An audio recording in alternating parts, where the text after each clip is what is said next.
John, I've got this kind of sort of involuntary coronavirus mullet growing that I've been unable to get a haircut for 2 months or whatever it is.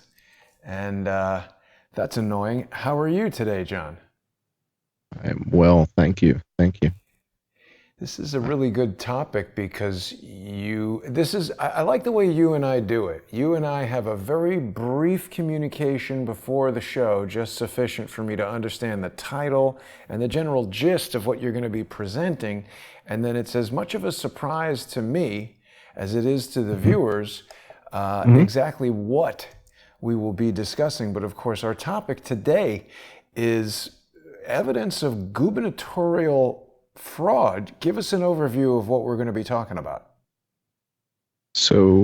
There's a couple topics today. So first of all, in this session that we do on YouTube, I want to share with you some observations and sort of circle back on um, some things that we said about MGM resorts a couple weeks Right. back. And so we're going to talk about that. And then in our patron only hour, when we go to Patreon and subscribe star, we're going to basically do forensic accounting. And we're going to dig in to the three states that are represented by the governors that you see here. So we're going to dig into New York, into Michigan, and into New Jersey. And we're going to take a look at their response to COVID, the coronavirus, and what kind of results they had. But we're also going to look at other things that they've been managing at the same time, right? That's interesting. So, right. So we're going to take a look at that. Cool. And yeah, and using forensic accounting, and what I mean by that is each one of these states reports their deaths, right? So when somebody dies, the coroner has to fill in a death certificate, and the death certificate has to have a cause of death. And that is a step that you can't you can't fake that step. So that step has to take place. And what I've been working on for the last 3, 4, 5 weeks is looking at these reports. And one of the reasons that tonight's patron only show is so devastating is that on March the 27th, we did a patron only show. I believe we did a patron only show on March 27th. And what I showed as far as where I was getting this data from the CDC Right. is no longer there. Oh, well, that's interesting. Yeah. It's amazing how So they scrub this yeah, evidence that they don't like, John. but Before we they go too but they much do and they further, don't. yeah, But they do and they don't. They do and hang they on. don't. Let me So plug the you. website's not there. Stop. Yeah, go ahead. Hang Yeah, on. yeah, yeah, go ahead. Before we go Yep. much further, it's important for people who are watching us for the first time. They might not even know who you are, so people can learn more about John by going to the John E. Hoover YouTube channel and becoming a subscriber. Totally free to go there. We've got a simulcast going on right now, so people are watching us on the John E. Hoover channel, people are watching us on the Jason Goodman YouTube channel, and on Crowdsource the Truth 2. Of course, what John is referring to is the sponsor exclusive show that he and I do every Friday. It's happening in just under 30 minutes on patreon.com and subscribestar.com/I am John Cullen, and also on Patreon and Subscribestar for Crowdsource the Truth. So this is the way that we prevent outside sponsors from having any influence at all over the reporting. John, there even have been people who have contacted me saying things like, I'm a sponsor for $25, so you have to do X, Y, and Z. I need to warn those people that that gets your sponsorship terminated and gets you blocked. The purpose of doing this micro sponsorship is to prevent people from using money to influence, certainly me and the other co-hosts and guests that appear on the show. So I always encourage people to visit the Patreon and Subscribestar pages for my co-hosts. And John, in your case, you've also got a YouTube channel that's got a lot of unique content, including a lot of the research that you've done on Las Vegas. So I'm curious to know how today's show ties into Vegas, because I was directed to include this picture of MGM properties in the background. Yeah, so let's start with that. But before we dig into it, I want to make sure people understand that tonight's patron-only hour is another one of these humdingers, in that I'm going to show you the website of the CDC that no longer exists, and they left a breadcrumb trail. I mean, again, these guys are not that good. So when they delete the website, the cache is still there in Google. So when you look for, and when you search for it, there's dozens and dozens of listings of it. So I'm going to show you which website the CDC pulled down after watching Crowdsource the Truth. Wow. They watched us reveal this information, and now it's gone. Wow. Yeah. Now, so we should also point out, this is why we do patron only stuff. yes, We can show this to a limited audience, but some of your videos are getting 20, 30, 40, 50,000 views. The CDC will pull the stuff down instantly. So when we go patron only, well, I think I showed this patron only, and they still pulled it down, which means they're subscribing to you. Yeah.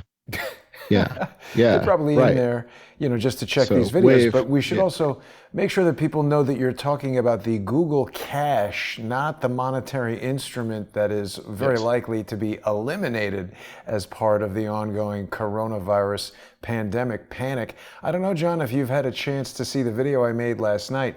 I just was so surprised that after, kind of sheltering in place for 3 days and then going out to buy some food, I'm not allowed to enter any retail shops, including supermarkets in New York City, without applying a medical mask that now multiple doctors I've spoken to have said actually restrict your breathing, cause you to respirate excessive carbon dioxide. I don't know if respirate's the right word, but you're breathing in your own carbon dioxide.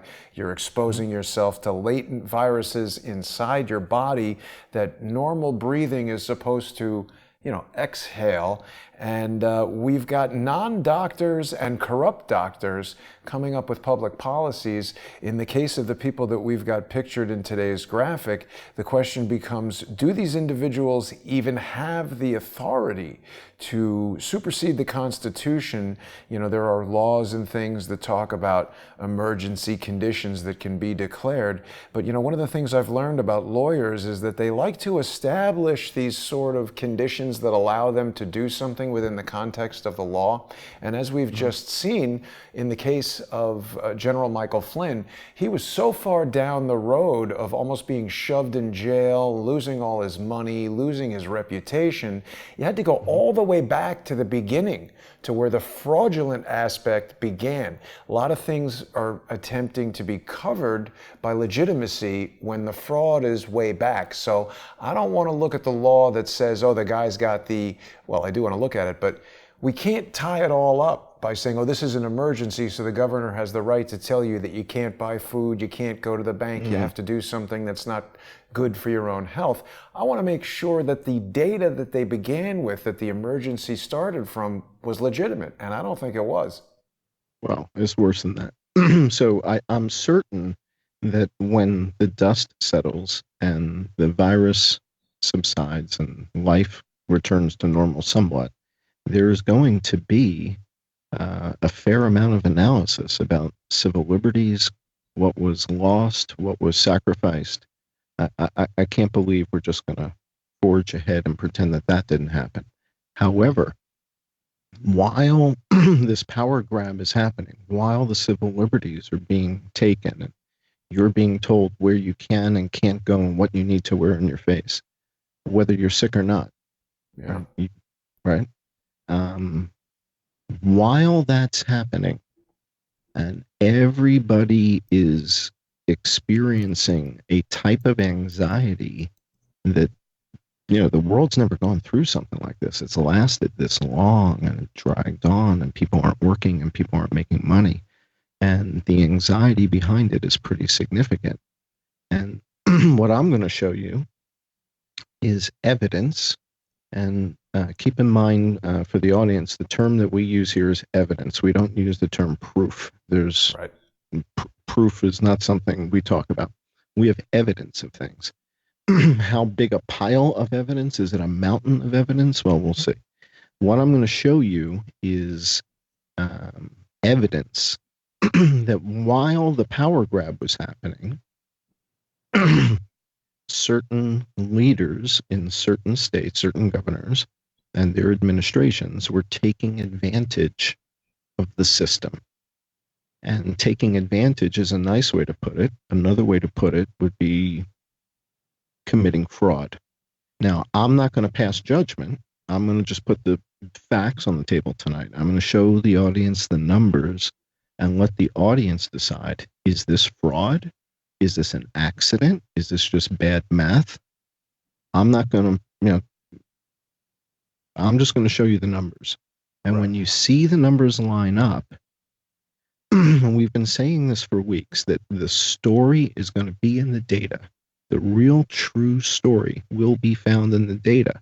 Well, here's the thing. Now that we are through the season, now that coronavirus is starting to taper off and we're winding down and we're reopening, the numbers are done.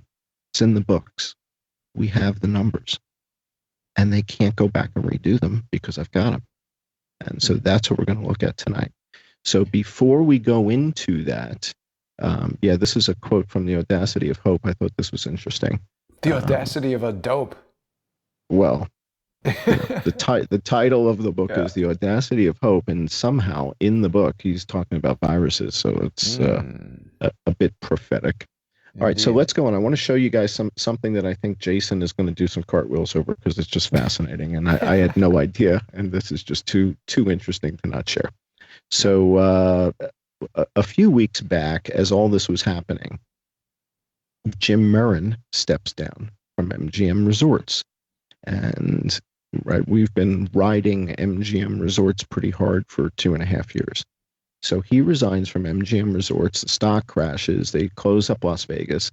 And I don't know, a few weeks ago, and by the way, this is probably a good time for our disclaimer that you and I are neither doctors nor financial analysts, and do not listen to anything that we say about stocks, investments, silver, gold, or anything like that, right? And we're not doctors, so don't listen to our medical advice either.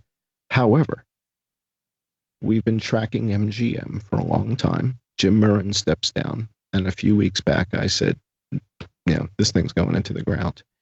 Then they were selling their real estate off to, I think it was BlackRock, one of the investment companies, and then leasing it back. Yeah, they sold off Bellagio. We covered this like 5-6 weeks back. But I forgot that it was BlackRock, I think. No, Blackstone. It was one of the Blackstone. One of those. Yeah, Blackstone, BlackRock, I don't know. So one of them bought all the properties. So I'm looking at the MGM stuff the other day. And as I'm taking into MGM and looking at what's going on, so let's just go to the next page. This is something that shows you like insider trading stuff. And I was looking at some of the insider trading and who's buying and selling and who's unloading stocks, right? And so I'm going through the list. I'm scrolling down. Oh yeah, all kinds of interesting folks here. So this is MGM Resorts, and you'll see Jim Murren dumped about $20 million worth of stuff. He's in there. You'll see his sales. How can they have a list of insider trading and not be prosecuting these people? Isn't it illegal? No. So I've talked about this before. When everybody was saying that Jim Murren sold his stock, you have to file. If you're an insider who's on this list, you have to file at least 6 months in advance before you sell. So you can't just sell tomorrow. Yeah, you can't do that. So Jim Murren sold a bunch of stock. But as you go deeper, let's go to the next page, and you start looking at who are the top inside holders. Next page down. Yeah, I just want to make sure everybody sees James Murren there, chairman and CEO of the whole place. It's really crazy how this sometimes fails to respond. Okay. So he steps down. He's resigned. He sells off his stock. He's out. Sold his house. And now we go to the next page. So now we're looking at who are the big inside holders. And as I start digging into who are the big inside holders, go to the next page again, where you're going to see a guy named Keith Meister. And I'm reading this article, which is talking about where the hedge funds write about shorting the stock. And you and I were talking about this might be a great short, right? This thing's going into the ground. And as I'm reading about it, it talks about who is the top holder of MGM Resorts, who's the number one holder of the stock. And that takes us to the next page. And the number one holder of MGM Resorts is the governor of New Jersey. No, but John? This guy. Wait, we lost you there. Yeah. Who is this? I'm here. Okay, so this guy used to work with Carl Icahn. And scroll down a little bit or zoom in a little bit. It's not zooming very well on this document. Here we go. Okay, Insider Monkey? Who is he? Keep going. Scroll up. Keep going. That's the problem, is that when I get to the bottom, it just shoots us to the next page. That's okay. Who is he? Okay. So Corvex Capital. And his name, we just saw a page or two back. He's the director. And what's interesting about this organization is that they were started with, let's go to the next page. There you go. So Keith Meister. Keith was Carl Icahn's right-hand man. And then he finds Corvex Capital. And he's an activist investor, and he received seed capital of $250 million from George Soros. Oh.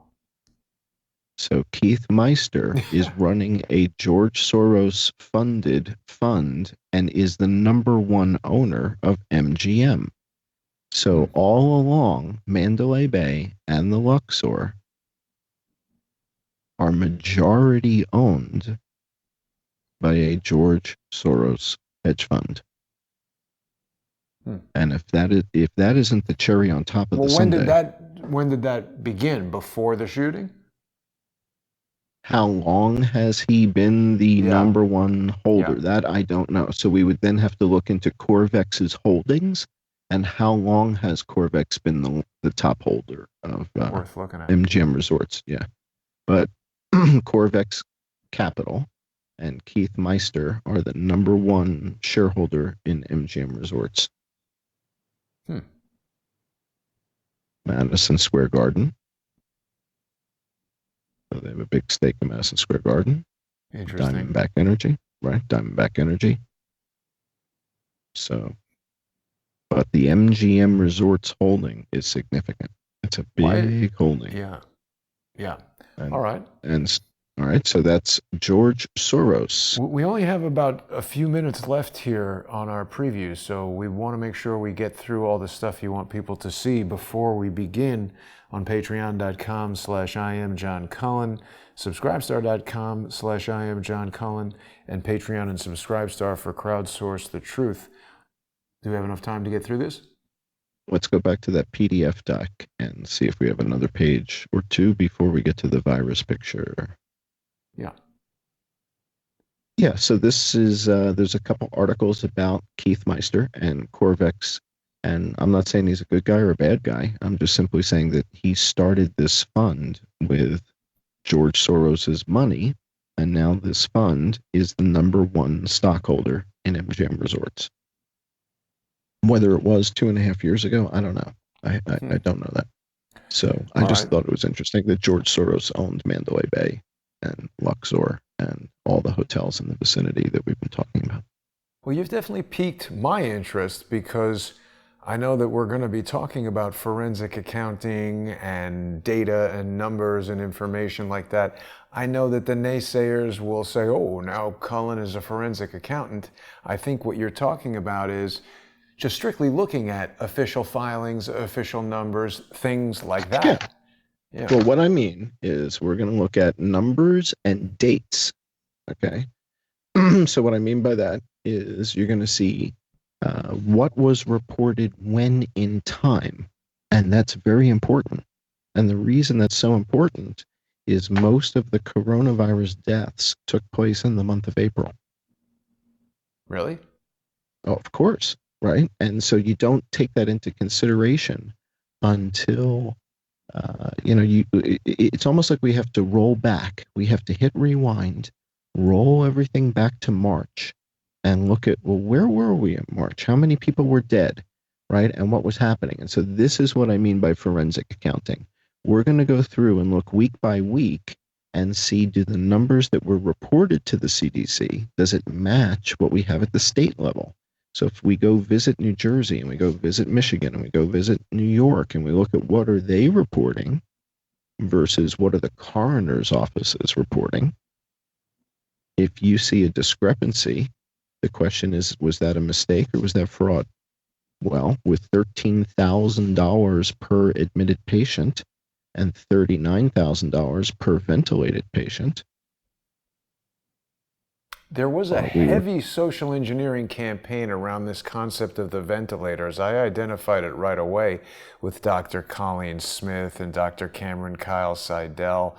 There was a viral video a week or two ago with this young woman who said she had a friend who was a nurse who did something with ventilators, and Cameron Kyle Seidel's video had been taken down from the internet, which was not true. I tried to locate that woman, I was unable. There's been another viral nurse video that came out this week where she's accusing hospitals of murder. Pretty outrageous. I think people are going to be very interested. I know I'm going to be very interested to see what you're going to reveal in less than 10 minutes when the sponsor exclusive show begins on Subscribestar and Patreon / I am John Cullen, simulcast on Subscribestar and Patreon for Crowdsource the Truth.